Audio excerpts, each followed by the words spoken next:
Okay, tingnan natin mga kaibigan itong sawa at isang buhaya. Ang laki ng sawa mga kaibigan. Tingnan natin kung sino ang mas matindi at pinakaswapang sa kanilang dalawa. Yan. Nagtitinginan pa sila ganyan, no? Kaibigan. Oops. Isang labok naman dyan. Labok.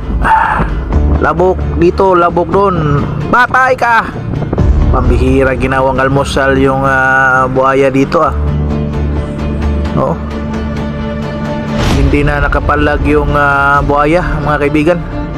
Talagang linunok na ni buhaya, ginalawang chewing gum yung buhaya na yan.